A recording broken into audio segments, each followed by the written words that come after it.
Hi guys, so today we're going to talk about what happens after you have an abnormal pap smear.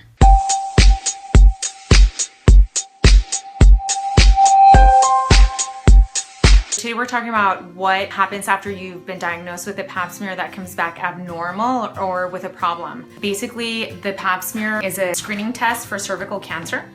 And you shouldn't be having this test done unless you're 21 years of age or older. If you're younger than 21, don't let anyone do a pap smear on you because it's not time yet. You don't start to test for cervical cancer until after the age of 21 because before then it's just such a low risk that it's not a test that is relevant. It's not appropriate for someone who is younger.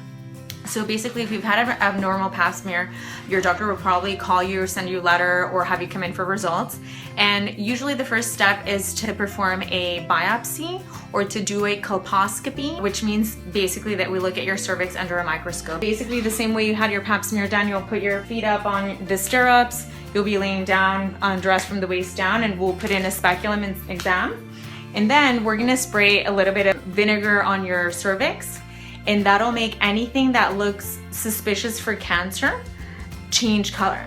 So then we know that those are the spots where we have to take biopsies. This is the machine, this is the microscope. So colposcopy just basically means that we're having to look at your cervix using a microscope, and this is the microscope. We put in the speculum, and then there's a light to the end of the microscope.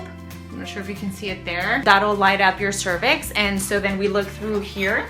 We'll look like this through the microscope and look at any abnormal cells that we may see on your cervix, and then we take a little biopsy or a bite of the cervix. So after we look at your cervix, after we apply the vinegar, there will be a different type of samples that will be taken if they need to be taken. So sometimes it looks completely abnormal and nothing's taken, and then you just have a repeat pap smear or a repeat colpo, depending on what your doctor will recommend. Sometimes you do need a bit of a biopsy of the inside canal of your cervix, and we use this device.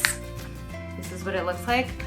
To take that sample. After that has been done, if you need any biopsies of the actual cervix, we use what we call a punch biopsy that looks like this. So see the very tip is like a little, it just kind of takes a little bite of the cervix. See that little hole with the device, the end? It'll take just a biopsy or a little bite of your cervix. Sometimes the cervix will be moving, so sometimes we have to apply what we call a single tooth tenaculum, just a little clamp that has one tooth that grasps the cervix, basically to hold it in place so that we can take the little biopsy. It takes like maybe 10 minutes to do the whole procedure.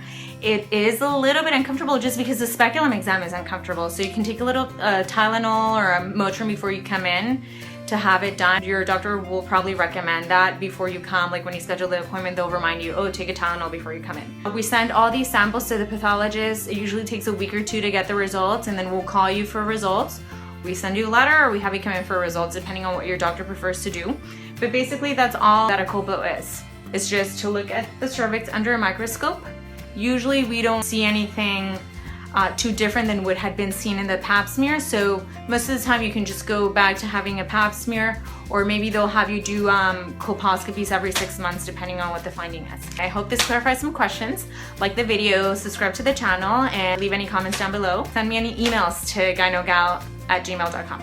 Thanks guys, see you next week.